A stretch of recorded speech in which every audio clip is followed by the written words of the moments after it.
All right, welcome to my individual project for a MEEN 1000. I would like to seek venture capital funding for the following product. The realm this product falls in is track and field.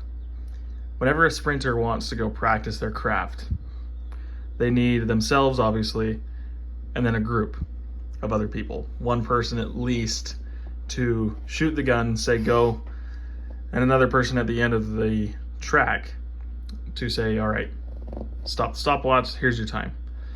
It's a whole thing for just one person to go practice, so this solves that problem. I'd like to seek venture capital funding to get this product out there because it will have an enormous impact. It will allow sprinters all over to practice by themselves. They don't need to get a whole organized event to go out and work. I remember I played basketball. I don't sprint, but yeah, the nice part about it is you can just show up to a gym and just practice. You don't need anybody else there. And that's kind of a luxury that sprinters don't really get. They need a whole other group of people there, so this solves that problem. What this product does, I'm waiting on 3D printed parts right now. We'll walk through those later in the presentation. But this is a submission purely just in case those parts don't get done on time. So this button will act as a pressure switch. The 3D printed parts that I have two of them. The first one houses the breadboard, comes out here to a little flange, has a joint and then a lever arm that will press down on that. I'll just show you those right now. So let's get the first one pulled up. So this is part one. You can see the little bezel all the way around that will house the breadboard, flange, and then this little bump right here has a extruded hole cut right there. What that is doing, let's see if I can do this with one hand. It'll come out and it's not a perfect cylinder. It kind of has a bump out here, so that allows the second piece to lock into place but still swivel.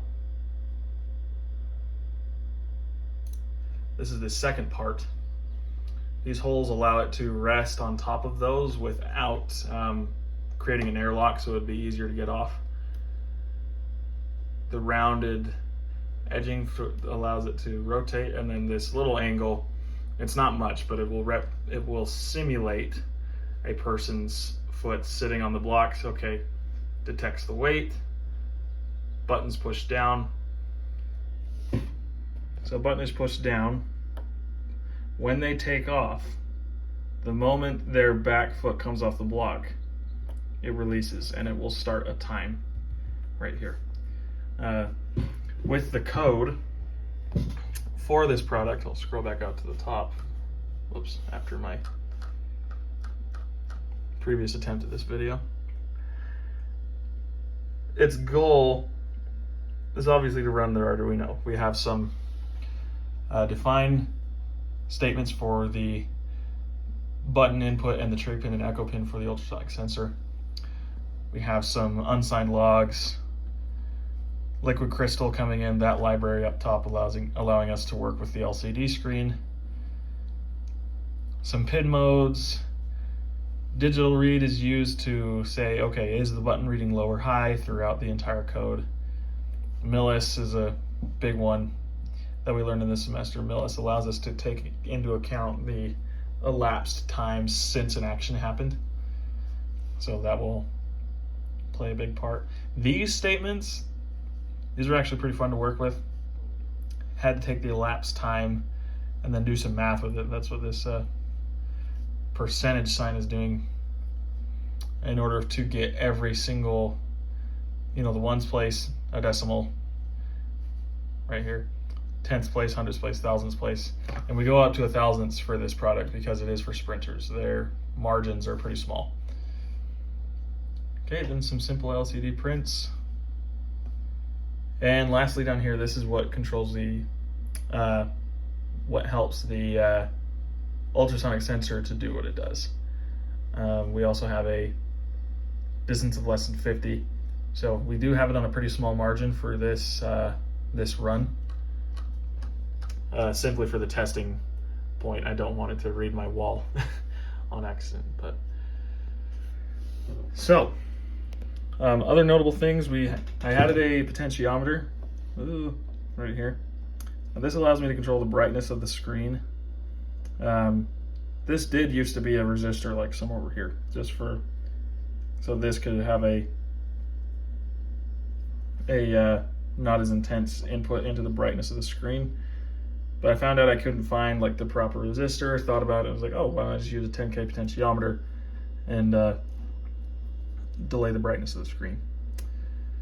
And the product assignment does indicate that we need to use an ultrasonic or a sensor that was not used during the coursework. Obviously, this one was. This was initially a PIRD. Did I even get that right? A sensor that reads, can't find it, but sensor that reads infrared.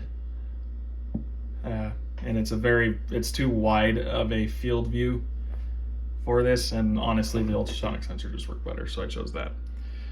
Okay, so we'll get you a run here. Okay, so screen's a little washed out, so we're gonna come here, turn that down a little with the potentiometer, saying ready. I'm gonna angle this ultrasonic sensor away from myself so it doesn't detect me. My obviously the 3D printed part would be doing this, but don't have it on me. So foot's on the sensor. You can see the time is ready at zeros, and they're off. The button's released and the sprinter's running. Sprinter runs, breaks the plane of the ultrasonic sensor, and he has a final time of 7.556 seconds. This product will revolutionize the track and field, what do you call it, sports world. And it'll help a sprinter to hone their craft without having to get so much of a big event going. They'll be able to practice and not have to worry about all of those other constraints. So thank you very much.